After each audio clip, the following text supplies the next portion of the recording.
About 18 months ago, I had an absolutely wild experience at my local Best Buy. I went there to grab a small computer part, an SSD. After finding the part, I couldn't locate anyone to unlock the case. Another guy in the same aisle also needed an associate, so we started chatting.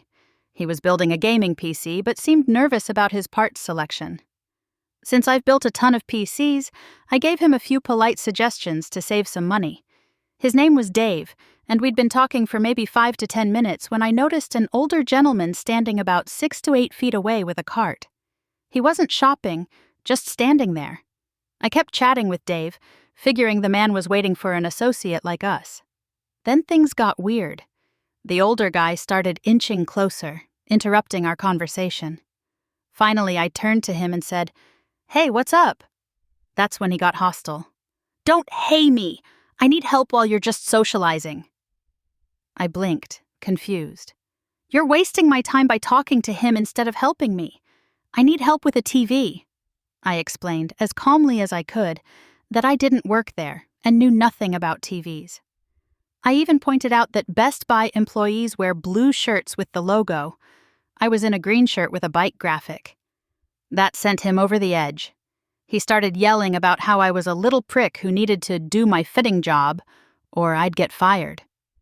At first it was almost funny, but then he started screaming in my face. I told him firmly, "Back up and leave me alone. I don't work here."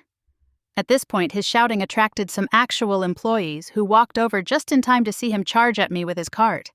He took a running start and rammed it full force in my direction while screaming, "Arrgh!" I stepped back, and the cart slammed into the locked glass case for computer parts.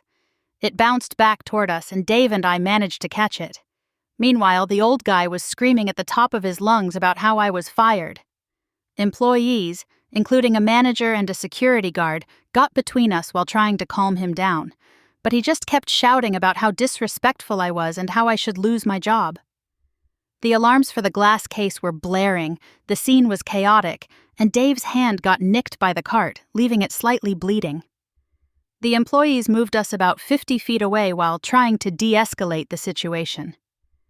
After some time, 4 police officers arrived. They started interviewing everyone. 2 officers spoke to us, while 2 spoke to the old guy. One of the officers mentioned calling an ambulance. Both Dave and I were confused until we looked at his hand. It was dripping blood. He had wiped it on his pants, making it look much worse than it was. The officer asked if Dave wanted to press charges. Dave hesitated and said something like, "The guy's a loose cannon and an asshole, but nah, I don't want the paperwork." The Best Buy manager, however, said, "Corporate policy. We're moving forward with a criminal complaint." The cops arrested the guy, which sent him into another screaming fit about how he wasn't going to jail. Dave and I stayed in touch afterward. His PC build turned out great, but he got hit with a $500+ ambulance bill for a simple bandage. To recover the cost, he would have had to sue the old guy, whose name we later found out was Randall, in civil court. We were both asked to fill out victim impact statements and were later notified by the DA that the case had been resolved. Randall pled no contest. Moral of the story, how dare you not work here? You're fired.